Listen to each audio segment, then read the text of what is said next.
Thanks, Alex. So if you look at that, China, first row, China, 67%. That's tariffs charged to the USA, including currency manipulation and trade barriers. So 67%, I think you can, for the most part, see it. Those with good eyes, with bad eyes. We didn't want to bring, it's very windy out here. We didn't want to bring out the big charts because it had no chance of standing. Fortunately, we came armed with a little smaller chart. So it's 67%, so we're going to be charging a discounted reciprocal tariff of 34%. I think, in other words, they charge us, we charge them less. So how can anybody be upset?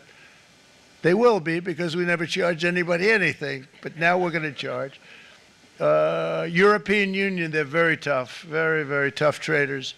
You know, you think of European Union, very friendly. They rip us off. It's so sad to see. It's so pathetic. 39%, we're going to charge them 20%, so we're charging them essentially half. Vietnam, great negotiators, great people. They like me, I like them. The problem is they charge us 90%. We're going to charge them 46% tariff. Taiwan, where they took all of our computer chips and semiconductors. We used to be the king, right? We were everything. We had all of it. Now we have almost none of it, except the biggest company is coming in. We're going to end up with almost 40%. Lee Zeldin's working to get their approvals. And it's an amazing company. Mr. Wei, of one of the great companies of the world, actually. They're coming in from Taiwan, and they're going to build one of the biggest plants in the world, maybe the biggest for that. But 64%, we're going to charge them 32%. Japan, very, very tough, great people. And again, I don't blame the people for doing it. I think they're very smart in doing it. I blame the people that sat right in that Oval Office, right over there, right behind the Resolute desk or whichever desk they chose. Japan, 46%. They would charge us 46%, and much higher for certain items like cars, you know, little items like cars. 46%, we're charging them 24%. India, very, very tough, very, very tough. The Prime Minister just left, and he's a great friend of mine, but I said, you're a friend of mine, but you're not treating us right. They charge us 52%. You have to understand, we charge them almost nothing for years and years and decades. And it was only 7 years ago when I came in, we started with China and charged them. We took in hundreds of billions of dollars from China in tariffs. And they understood, honestly. President Xi understood. He said, look, I understand. And the other countries, and they all understand. We're going to have to go through a little tough love, maybe, but they all understand. They're ripping us off, and they understood it. Prime Minister of Japan, Shinzo Abe. He was a fantastic man. He was unfortunately taken from us, assassination.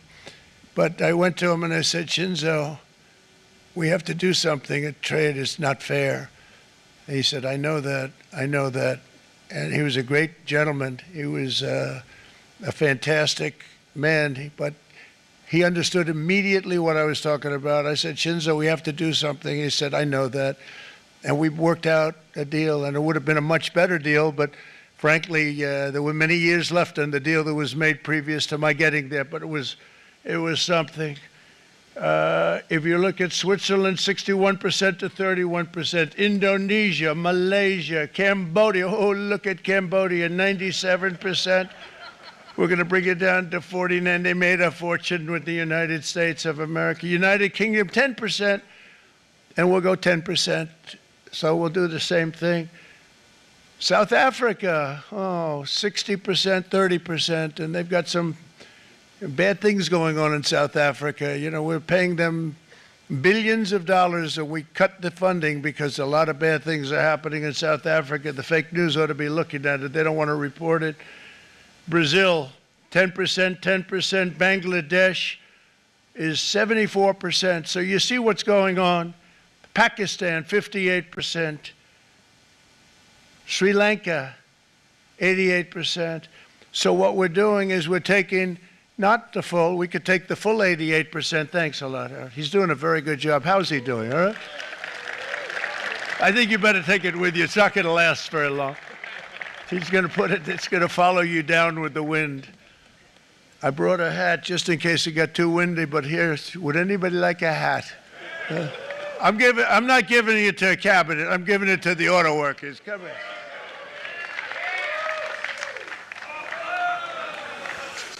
Thank you, fellas. Get it. That's it. That's it. They deserve it more than our cabinet. Our cabinet has plenty of hats.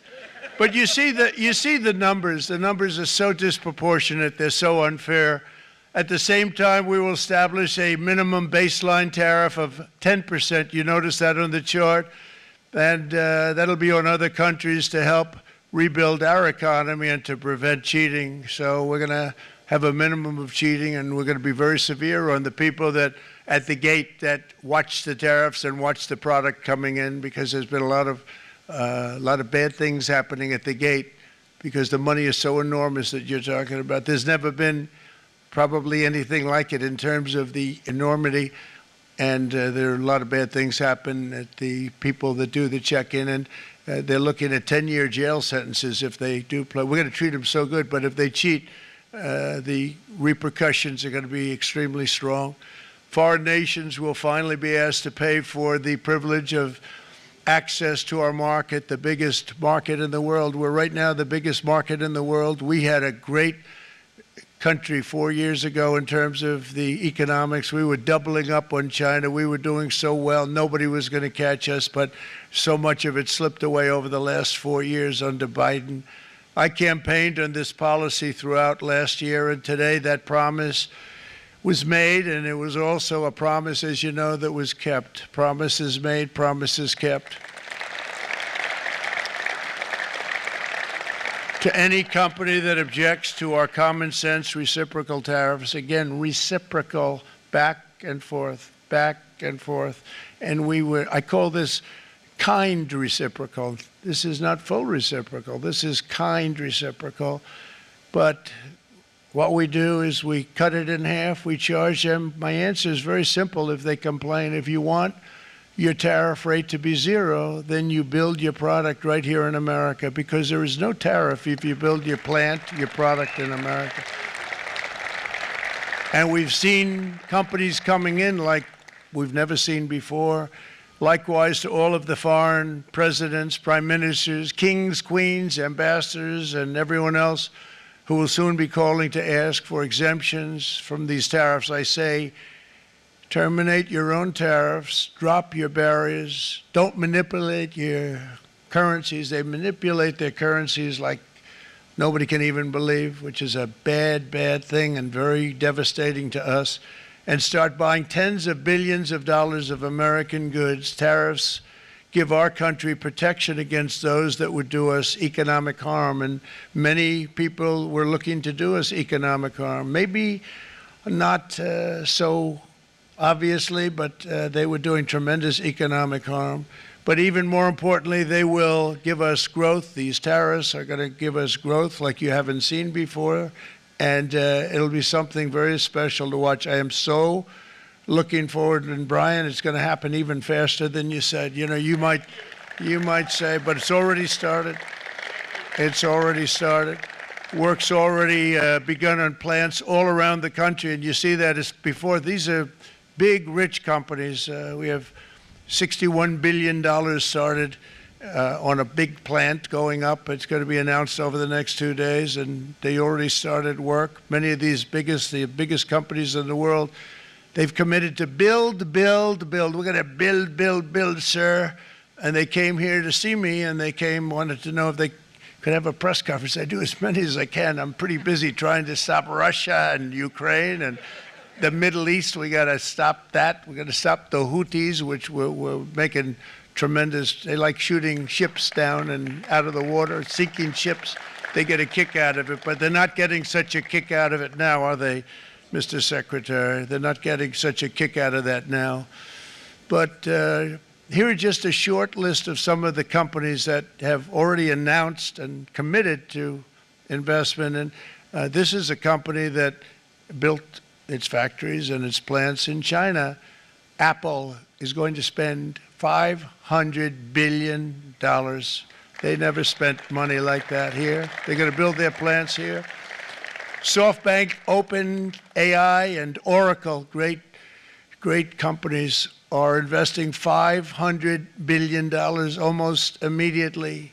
NVIDIA, a hot company, is investing hundreds of billions of dollars. They just announced. TSMC, the biggest, most important company in the world of chips from Taiwan, with no investment from us, is investing $200 billion. And they said the reason was, number one, the election of November 5th, and number two, the tariffs. They don't want to pay the tariffs, and the way they're not paying it is to build their plant here. So we're going to go from almost no percentage. We used to have 100% of the chip market. Now it's all in Taiwan. Almost all of it's in Taiwan. A couple of other countries, but mostly in Taiwan. And think of it. We had 100%. We lost it because of people in that office that didn't do their job. They allowed it to be stolen from us. Johnson & Johnson, great company, $55 billion.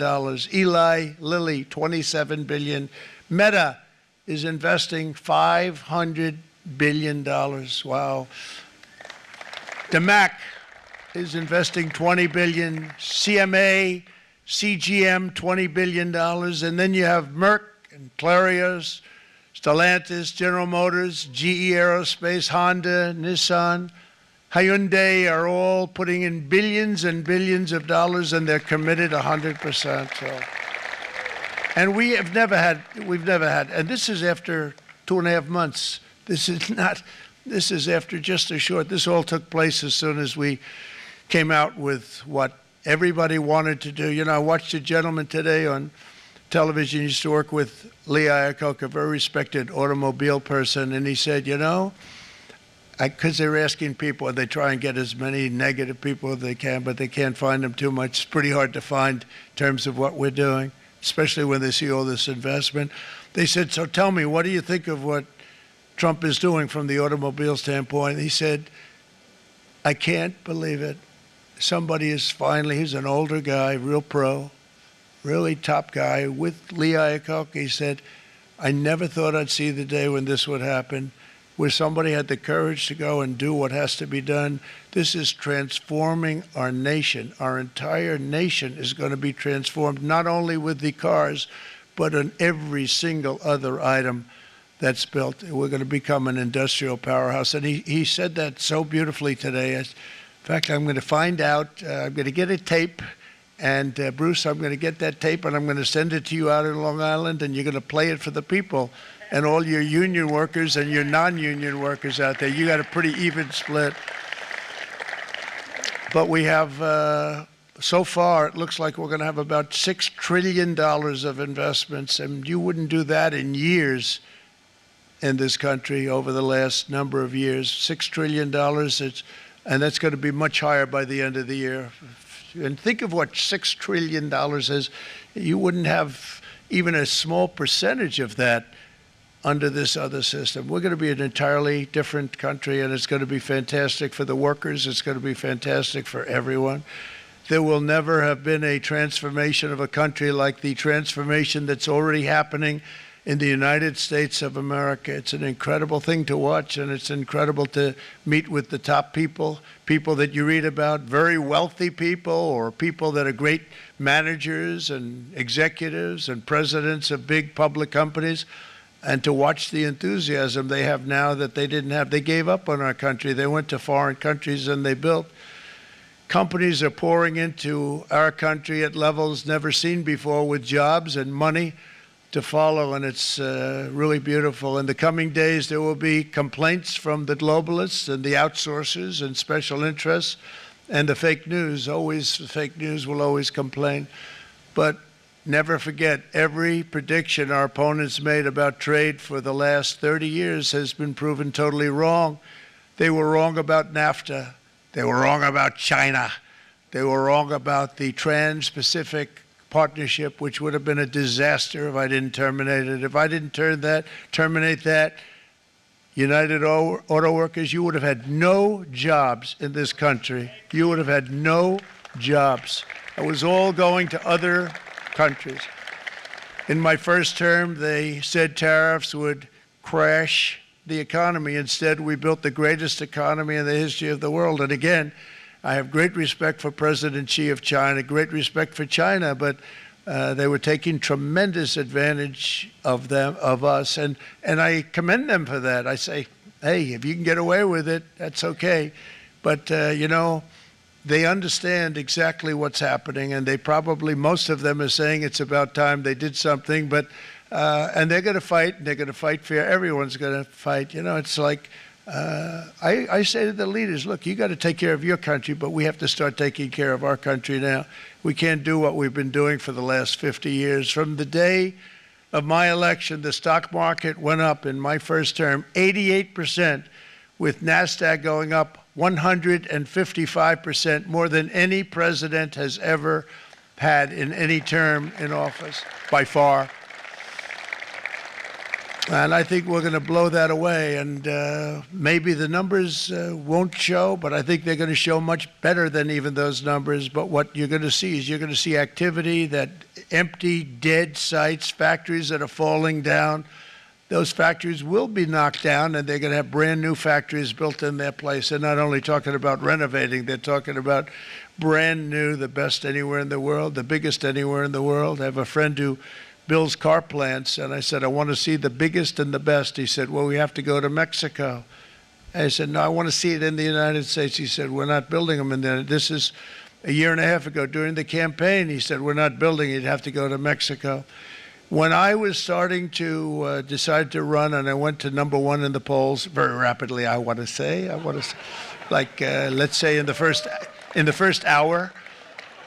And then shortly thereafter, it looked like I was going to win, and the fake news was saying, oh, no, don't do this. What they don't know is if I didn't win, they would have really been in trouble, because nobody wants to read them anyway.